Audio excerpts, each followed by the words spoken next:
Yeah. Take 6. Woo! Take 6. And on the 7th, we rested. Yeah. Yes. Oh 3, man, I hope. 2, 1, and action. Welcome to Fellowship Youth Live, everyone. We're so grateful you're here and you joined us live from our living rooms across the San Gabriel Valley. It's our youth team. My name is Sam. I'm Caroline. I'm Tim. And I'm Daniel with the old school headphones. Let's go. Hey. And this is our youth team. We love you all so, so much. Hey, and we're all about Jesus. We're all about in every season, and we're all about people. Yes. And if that's your first time hearing that, we just want to say welcome. We're so glad that you're here with us. But hey, we know this season, it just looks a little bit different. We want you to know that we miss you, that we see you, but at the same time, we're so grateful for technology. So if you see someone on this chat room, make sure you say hi to them in the comment section. And if you know someone who isn't here, the great thing is right now you could text them and just let them know, hey, hop on. We've got Zoom. It's going to be amazing. But Caroline, tell us a little bit more about this past week. Yeah. This week has been wild for all of us, all of you. We acknowledge that. It's been hard. It's been filled with anxiety, maybe some fun, hopefully, through time with family and friends virtually. But we just acknowledge that it's been a hard week and that quarantine is hard and everything that's happening in the world is hard.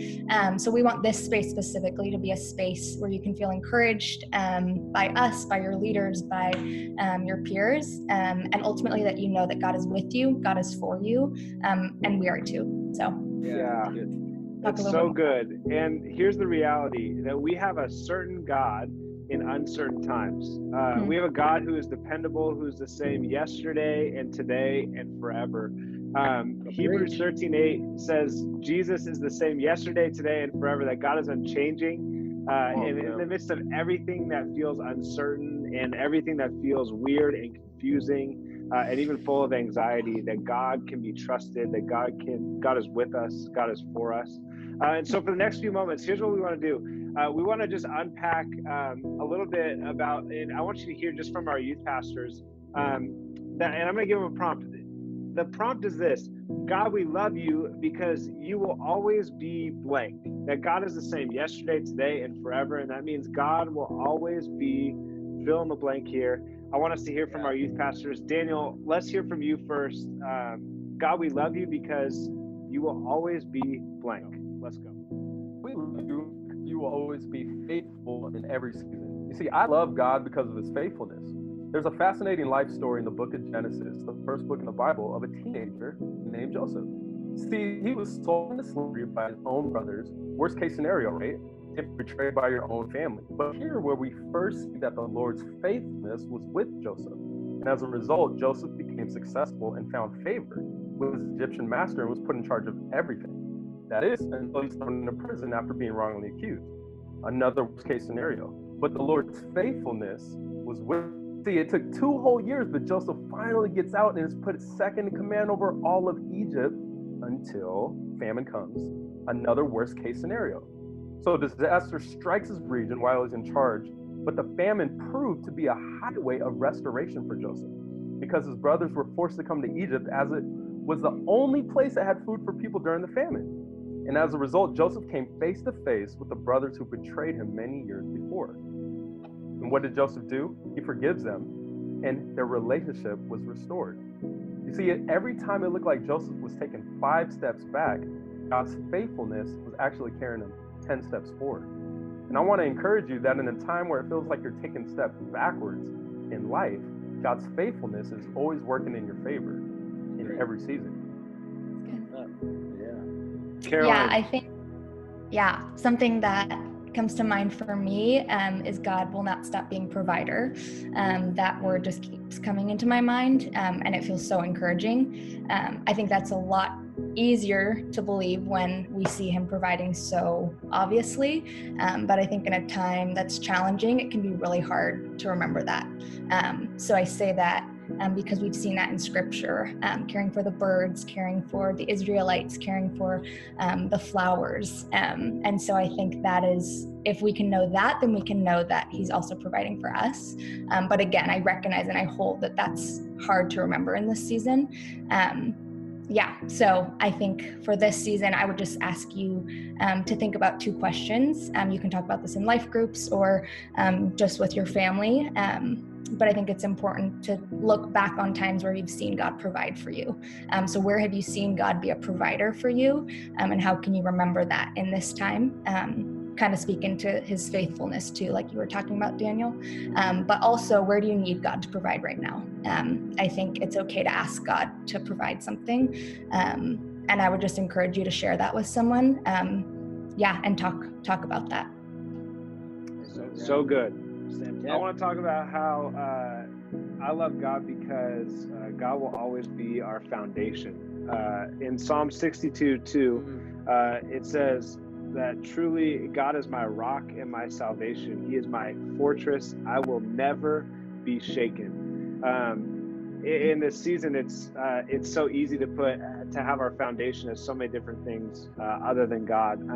Have you ever seen the foundation of a house? Like, the foundation of a house is one of the sturdiest parts of the house. I'll never forget when we went to Mexico a couple years back. We were so excited just to serve. We went there to build a home, and we got to our serve site, and we had our hammers ready. I mean, we were ready to go. And we got there, and I think we were expecting the house, honestly, to like be partially built, but it was just a dirt area. We started talking to the people, and they're like, "What do we have to build first? Like, where do we even start with this?" And they said, "We have to start with the foundation." And the foundation is the hardest part because you got to mix concrete. For this, we were using all the supplies. I mean, we were mixing it, and water and powder, and we were exhausted all day. And we started pouring it, and then we made sure that it was just smooth. And that's important for the first day because when storms come, when things come, when winds come, we got to make sure that the foundation is secure and steady. And so I just want to encourage you that in this season, it's going to be so hard, and there's going to be so many things, fear and worry, and all of that can become really easily the foundation of our lives. But the thing that can't be shaken, the foundation that cannot be shaken, is Jesus and Jesus alone. And I love that God can be our foundation in every single season, including this one. Yeah, those 3, man, so amazing. Faithful, provider, foundation. I love that. But mine is God, we love you because he will always be immutable. Now, that's a crazy word. Many of you probably haven't even heard that word, but it means this. It means he's never changing. I want you guys to know this. In Malachi 3, chapter 3, verse 6, the Bible says this, that I, the Lord, do not change. So you, the descendants of Jacob, are not destroyed. I need you guys to get this out there. Middle school or high school leader, God does not change. Come on. He is never going to change. His attributes are the same from the beginning of time all the way into eternity. His character never changes. And get this, because we live in a culture where we always want to get better or we get worse, but he never gets better and he never gets worse. His plans do not change. His promises do not change. And this is the part that makes me excited, is that ought to be a source of incredible joy for you. That ought to be a source of incredible joy for us, that he never changes. This didn't take him by surprise. We all have somebody that we run to when we were a little kid. I don't know about you guys, but did you guys have somebody that you ran to? It could have been a mom, it could have been a grandma, a dad, an aunt, an uncle, or just a friend. But when we get hurt, we always ran to somebody. When we were in the comfort of their arms, it felt better. I'll never forget, I was like a little kindergartner, and I had a crush on this girl named Melissa. And Melissa, I was the type where I'm a kid, I'm not going to go talk to Melissa. So her friends brought Melissa to me.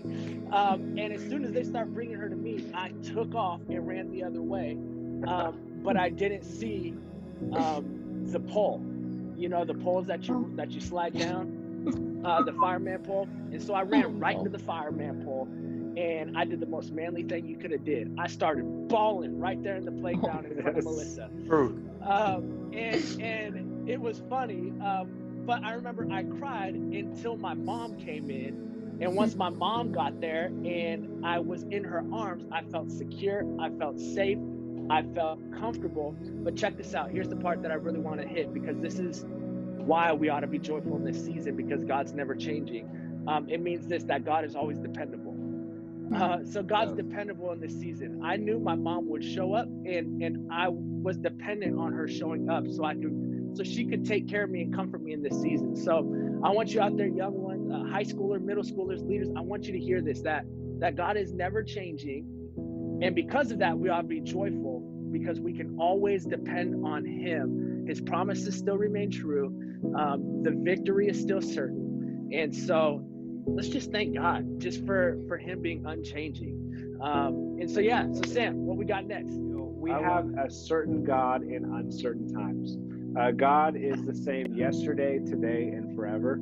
And that means that no matter what's going on in our world, I know we're all feeling so many different things right now. We're getting information overload. And it is just, I mean, honestly, it's been hard. It's been a lot of anxiety and a lot of fear and worry. We just want you to know we're here for you. But more than anything, we have a certain God in uncertain times. And so we just want to encourage you. We're going to dive into a time of life groups where we get to connect with each other, encourage each other. So I'm going to pass it off to our youth pastors, high school and middle school. We love y'all. And we're just so excited to just be in the same place together. Love y'all. We'll do one of these. Love y'all. Woo! Art, well, what about this one? Art, love y'all. Oh, that's good. I can't do it that way. How do you do that? I do the big heart this way too. We love y'all. Life your time. Love you guys.